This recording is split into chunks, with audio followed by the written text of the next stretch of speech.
So our today's speaker, Anna Lewczuk from Department of Political Economy and the fresh member of our team. So Anna, floor is yours. Okay. So hello everyone. Thank you for the invitation to be able to present at this seminar. My scientific interests are somehow centered around constitutional economics, economic analysis of human rights, but also due to the fact that I'm more into empirical studies, I tried to use spatial modeling to try to address the problems that emerge from constitutional economics or from economic analysis of law. So today I would like to present you two papers that have already been published. However, I think it may be a nice introduction for you, just to show you how we can use spatial methodology in more institutional economics cases. So before we start discussing the papers in more detail, let me introduce you more to the topics of constitutional economics or economic analysis of law, just to explain you what are the main points that I would be willing to address in here. The first area, constitutional economics, is a branch of institutional economics that focuses on social and economic effects of a given constitutional setup. And within this respect, one very interesting issue can be analyzed. It is something called the jure de facto gap. It is the discrepancy between formal provisions written down in constitutions and their de facto constitutional practice. So we can check, in other words, how well government respects the constitution. And you may ask, why to bother? Why it may be important from the economic perspective? It is only a legal matter. In fact, it is very important from the economic perspective. Firstly, because the constitution may be perceived as a kind of a mechanism to counteract time inconsistency problems that are interconnected with drafting, implementing economic policies, as constitutions are rather time invariant. Secondly, empirical research and theoretical research showed that low levels of constitutional compliance contribute to higher uncertainty.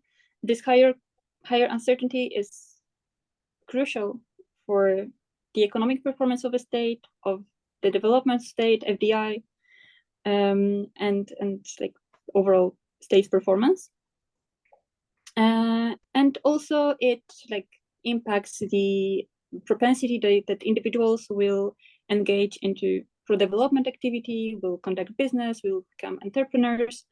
So this uncertainty mechanism is very important. Secondly, or thirdly, the higher is this non-compliance, the weaker is the constitution's role in resolving social conflicts, and also it increases the transaction cost of governing. So basically, it is better when constitutional compliance is higher than lower. My second area of focus is economic analysis of human rights. Probably you have heard about law and economics or economic analysis of law. I'm personally the most interested in a very specific strand of legal studies. It is studies on human rights. And recently, in recent years, it has become an area of economic research. Researchers are trying to find out why government shall protect human rights, whether we can find any social or economic arguments within this respect. And these studies showed that there is a significant effect of human rights protection on the economic development of the states, that there are various determinants related to the scope of protection of rights, and they may be of economic or social origin. And also within this strand of literature, there is again this discussion on constitutional compliance that I mentioned previously. Within economic studies, we focus either on particular rights and empirical indices connected with these rights, or on groups of rights. So in this context, human rights may be divided into basic human rights, for example, the prohibition of torture, the right to live, property rights. So I hope you know what are property rights, but in this context, we can also think about judicial independence, civil rights. So, for example, like freedom of movement, freedom of association, freedom of assembly, and social rights, like rights to work, like to be reimbursed, trade union rights, and so on and so on. So, in the second part of my today's presentation, we'll try to find out the answer to the question why government protects human rights, why it may be important. So after this brief introduction, let me focus more on this application of spatial models, because this is the main topic of our interest in here. So then I will refer to two papers. The first one is co-authored with Katarzyna Meterska-Szaniawska. It has been published in European Journal of Law and Economics and is entitled Constitutional Overperformance, an empirical study of de facto protection of rights with no de jure equivalence. And the second one is a part of my doctoral dissertation. The article has been published in Constitutional Political Economy, and it refers to civil liberties, and I tried to find out whether they are contagious across states or not. Okay, so let's focus on the first article, and let me briefly tell you what it is about, so that we could go to the spatial component, which is the highest interest in here. So maybe it would be good to understand what in fact is constitutional overperformance. So it is something contrary to non-compliance. So it is a situation when certain constitutional rights, freedoms are factually respected in a given state. However, they are not included in a constitution. So the government is somehow overperforming in a fact that they are doing more than they need to by law.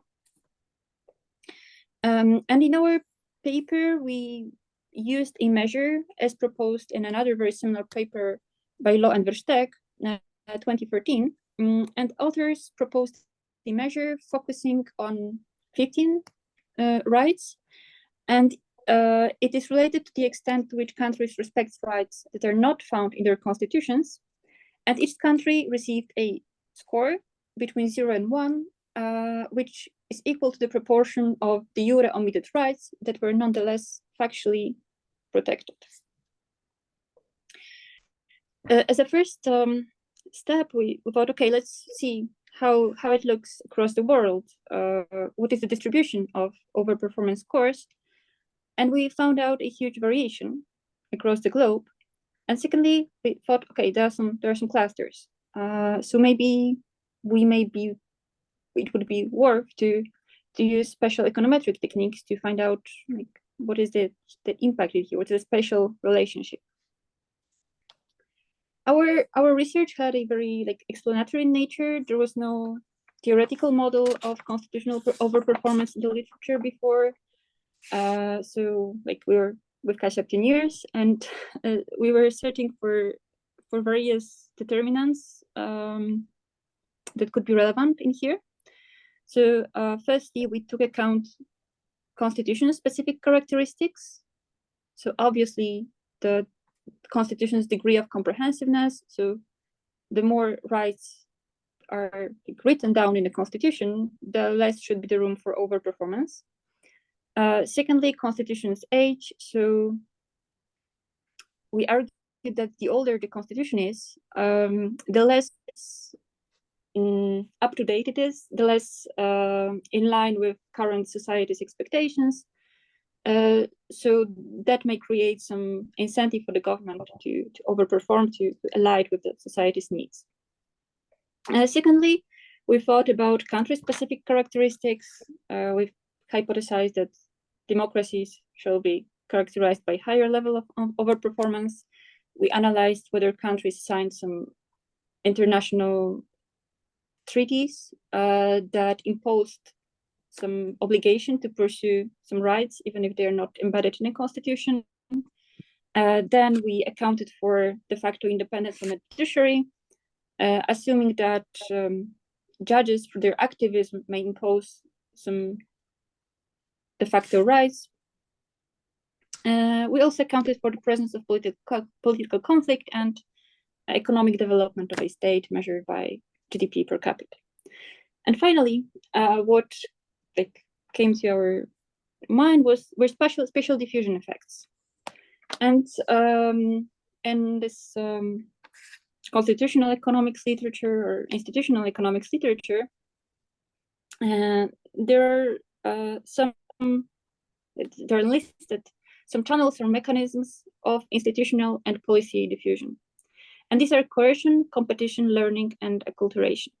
So we started analyzing one by one and thinking, okay, whether it may be of a use in our model. So firstly, coercion. We thought that it is we do not expect that a given country will be directly coerced to enforce a right which is not embedded in its constitution. So we thought that it is not a good channel in here. However, competition, learning, and acculturation may be of importance. So why competition? What countries can compete for with respect of rights? So in the literature, there is a huge strand saying that countries may compete for foreign capital or exports as using their institutional setup. And we argue that protection of constitutional rights may be an important precondition to secure investment climate, and together with property rights and transparent legal system to somehow contribute to lower costs of doing business, which may be attractive for foreign investors. And the country that has not included a given right in the constitution may be incentivized, otherwise to respect it, just to make oneself similar to other countries, or even better, to be more attractive to investors and buyers in international markets. So this is the first subcomponent of competition channel. And the second one is something called yardstick competition. So we are saying that this is a mechanism in which agents use the performance of others as a kind of a benchmark. So kind of informational spillover in terms of constitutional overperformance from the neighboring states may affect the beliefs of the electorate in a given state that, wow, our government can do the same. So why it is not doing it? Let's pressure the government to give us the same level of protection as is in our neighboring states. The second and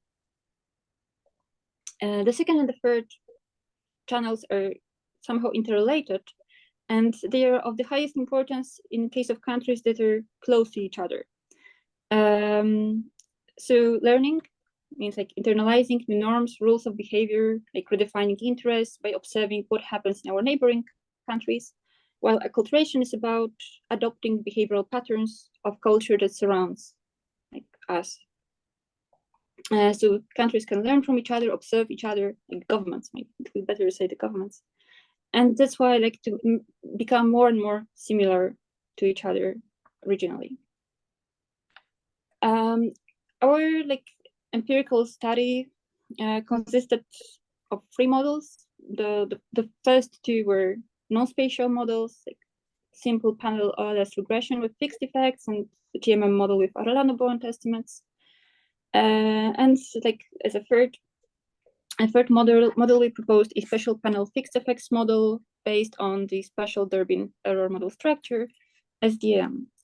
We used a variety of data sources. I think it is not very relevant to go step by step in here and explain each of them. If you are interested, you can find it within a paper, or you can email me after the seminar and we can go through that and talk through if you are interested in any of the databases or any of the variables.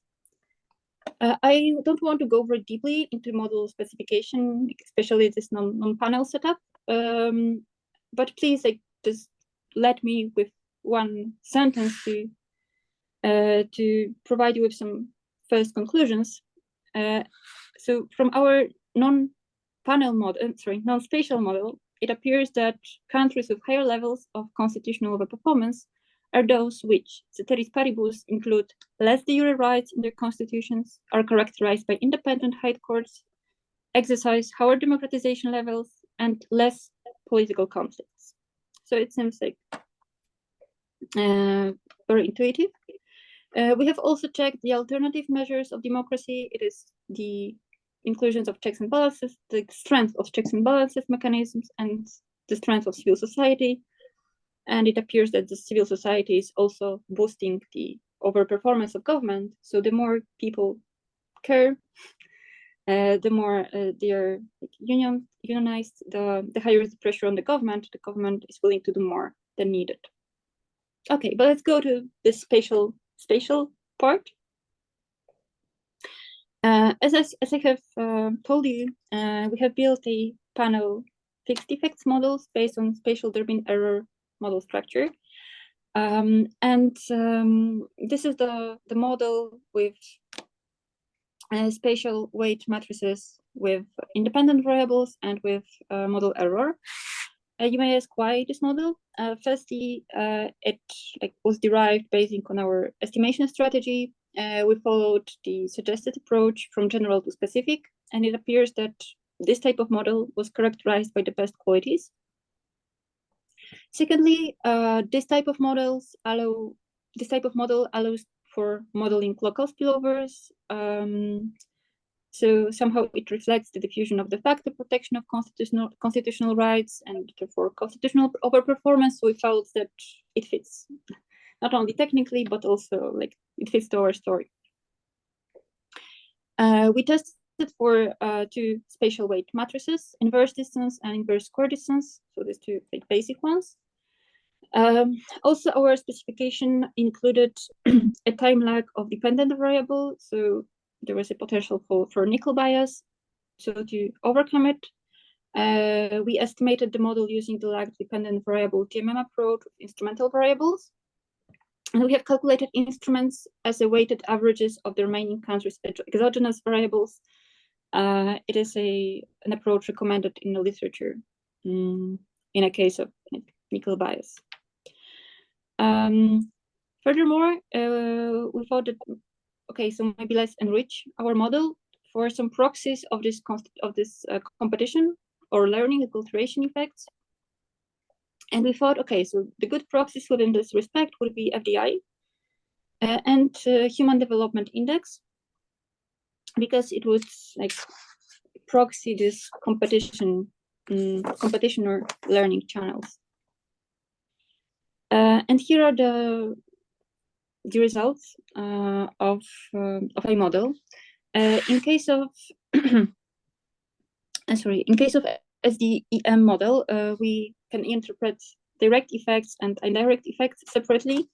In this interpretation, we were interested mostly about significance and the direction of the influence. Sorry, not the influence, but direction of the coefficient. So we are not interpreting it in numerical terms, but only as a kind of intuition. So in here, this model somehow gave very similar results to non-spatial model in terms of direct effects. But please, let's take a look at this two additional channels, so HDI and FDI, spatial lags. These are so-called indirect effects.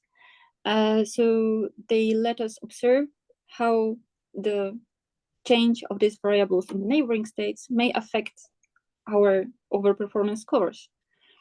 So it appears that FDI spillover is not very significant. However, we found something interesting for Human Development Index, and it shows that the HDI level in a given country is positively related.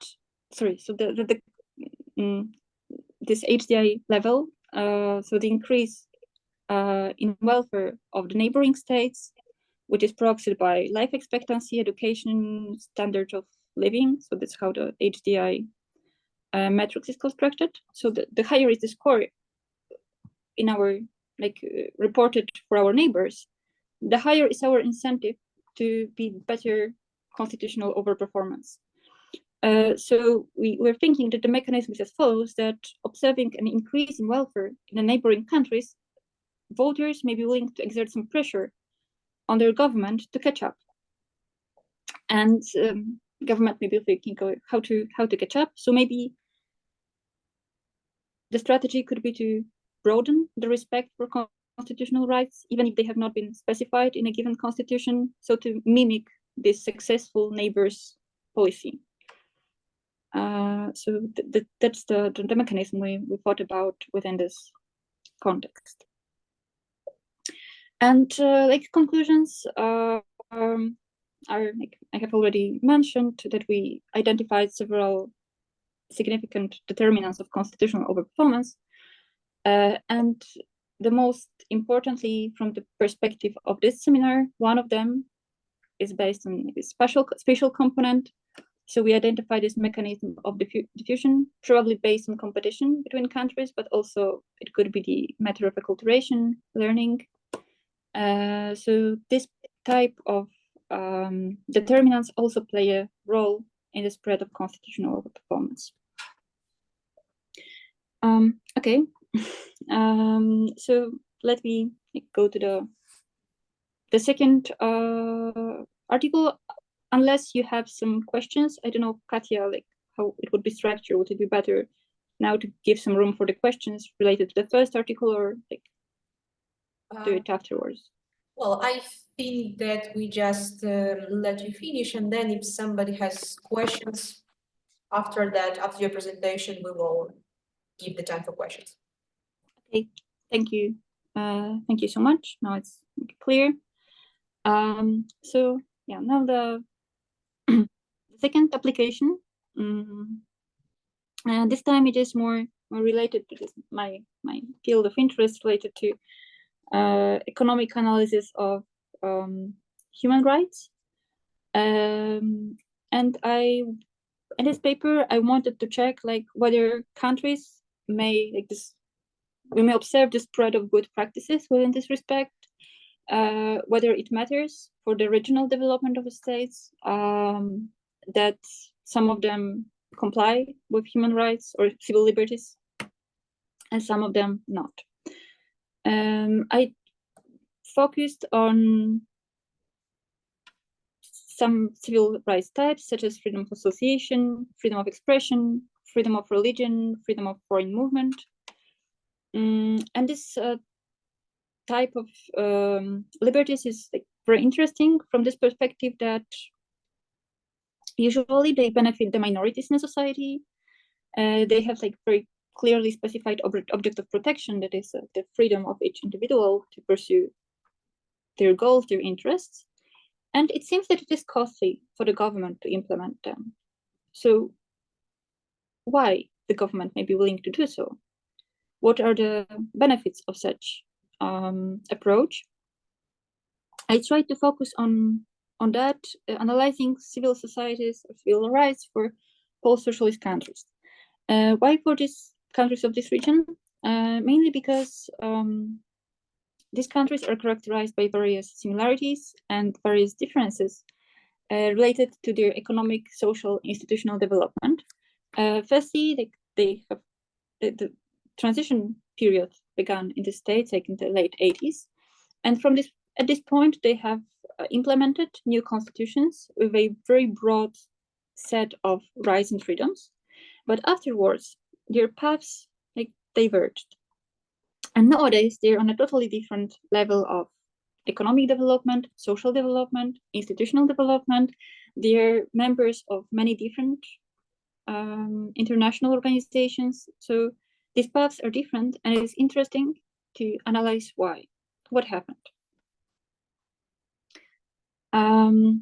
So let me start with briefly introducing you to various determinants of civil rights protection that I have found in the literature. So the first and the most obvious one is that whether the given right is included in the constitution. So whether we have de jure rights protection in domestic norms, and this together with independent judiciary should constitute a mechanism safeguarding civil rights protection. The government shall be less likely, less willing to abuse such rights if they are clearly and publicly stated in legally binding document, and they are secured by independent judiciary. Secondly, we can think of political regime types. So again, democracies should be more prone to respect civil rights. What is more, the presence of conflict. In a conflict situation, like civil war or international conflict, the government is more likely to repress human rights if it appears to be the most effective way to achieve their goals. So when there's this situation of threat. What we may think about is also membership in international organization. Within this respect, EU is very important with its harmonization policies and like rule of law mechanisms. What is more, economic factors? So the more wealthy the state is, it has more resources to peacefully resolve social conflicts, and the government does not need to resort to civil rights breaches or to human rights breaches to resolve them. And finally, spatial interactions between countries, and that's what is like the main purpose of my article, to find out whether they are significant or not, or in other words, whether civil liberties are contagious or not. And again, we can think in here about some mechanisms from the literature that support the spread of civil norms, civil rights. So firstly, we might attribute it to the spread of knowledge between citizens and governments. They can learn from success, through communication, from cultural reference group, just by exchanging their experiences, seeing what effects given approach has in different states. Here is also the role of international harmonizations, international organizations such as EU with harmonization programs, and competition between countries for investors, for this tension on a global market, and also ERC competition that I have explained like previously, so I will not maybe refer to that again. It is also a very interesting question in terms of post-socialist states, because safeguarding civil rights is important for this region. Once this region gains independence, countries become independent from Soviet Union.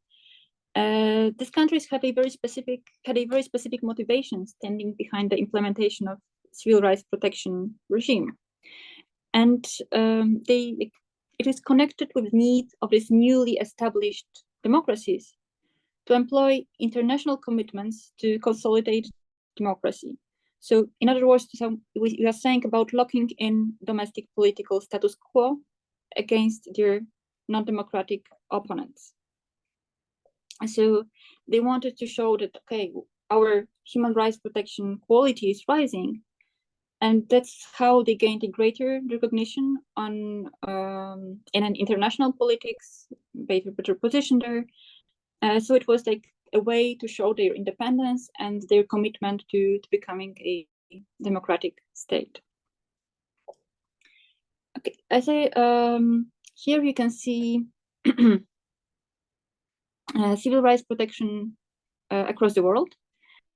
I have focused in here on 4 types of civil rights, so freedom of association, expression, movement, and religion. And obviously, again, we can see some clustering in here. Sorry, like probably the presentation is too small to see that, but higher values of de facto protection are marked in green. The lower the value is, the redder it is. So we see some clustering, and we can obviously see clustering for this post-socialist region. I will analyze it further in the next step of my presentation. After analyzing this theoretical model, I posed 4 research questions. to be answered using empirical methods. So the first one is, are spatial interactions between countries a significant extent of de facto civil liberties protections? The second one, is this effect different for post-socialist states in comparison to the rest of the world? The third one, is the impact of geographical and cultural proximity on the occurrence of spatial diffusion of civil liberties? And fourth, what are the clusters of de facto civil liberties protection impacting post-socialist states? So this obviously, these research questions should be addressed by spatial methodology, and so it has been done. I have estimated the DMM spatial panel Durbin model. So this is the type of model with spatial weight matrices with y variable and x variables.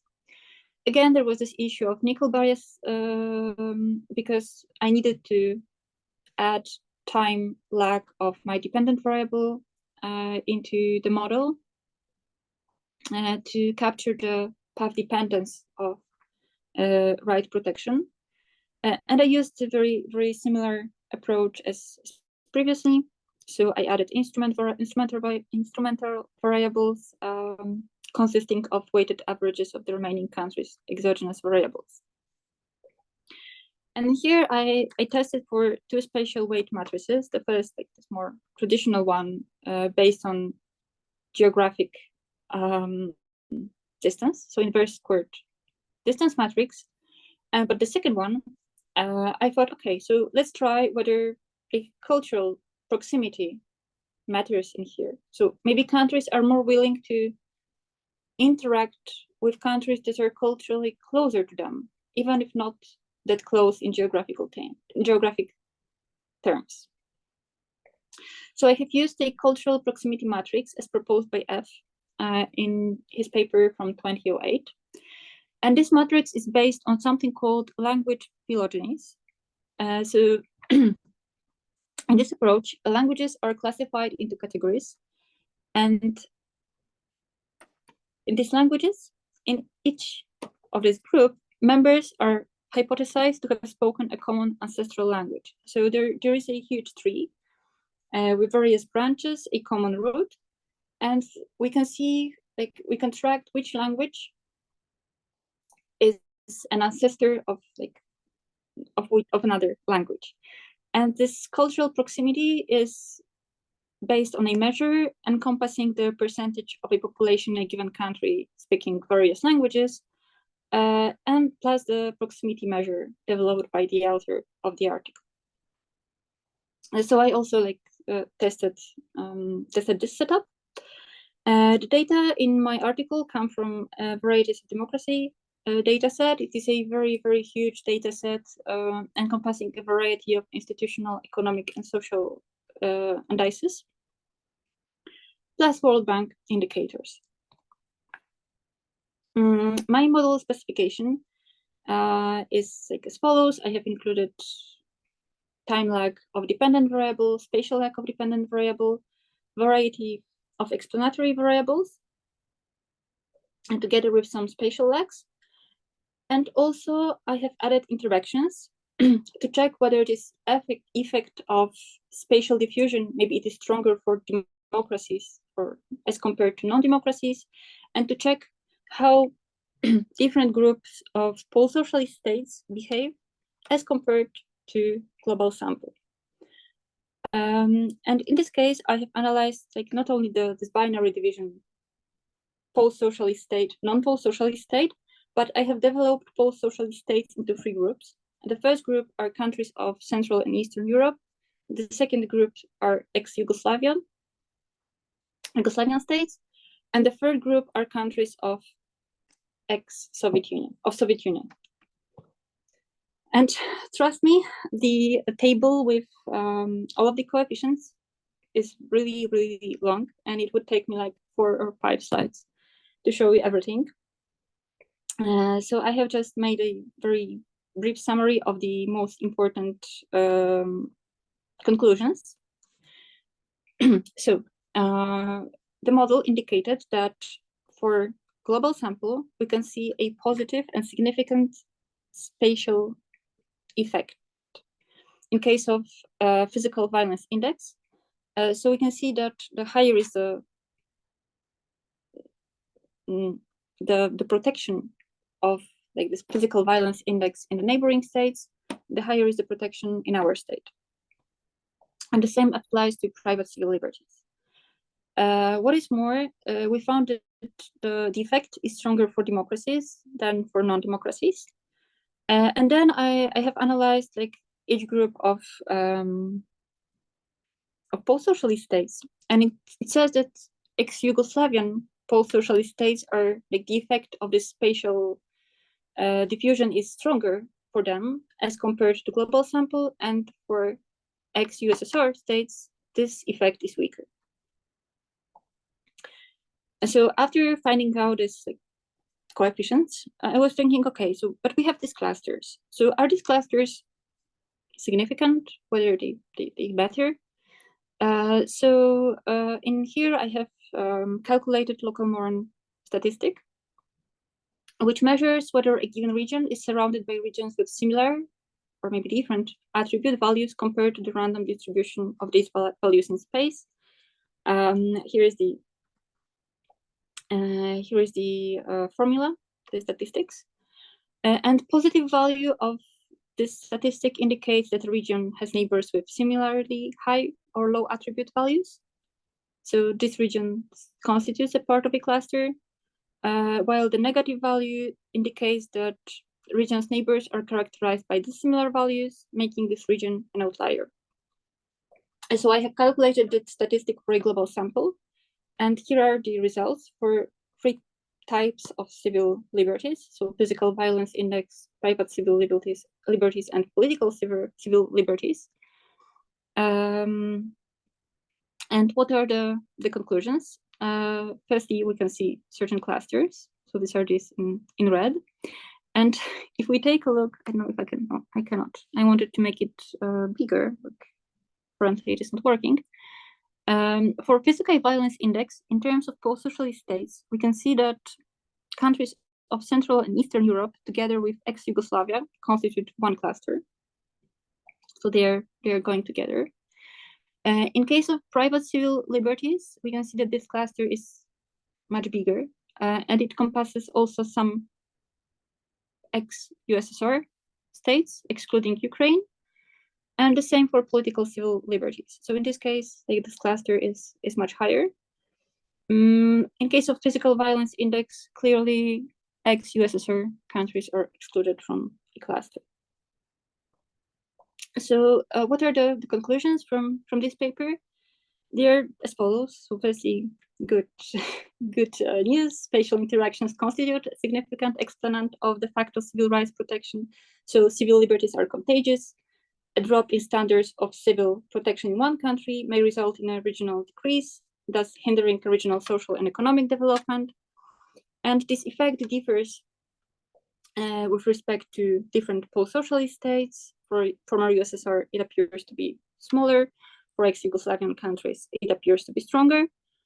And what also is important within this respect is that not only geographical proximity matters within this respect, but also cultural one. So so countries are also exchanging these ideas, patterns, if they're close to each other in cultural terms. And what is more, I have identified 2 significant clusters of civil rights protection that are relevant for post-socialist states. These are one for countries of Central and Eastern Europe plus former Yugoslavia, and the second including also the countries of former Soviet Union. Okay, I think I have presented my material that I have prepared for today. If you have any questions, or so please let me know. Maybe you have some suggestions on how to apply different methods in institutional economics or in constitutional economics.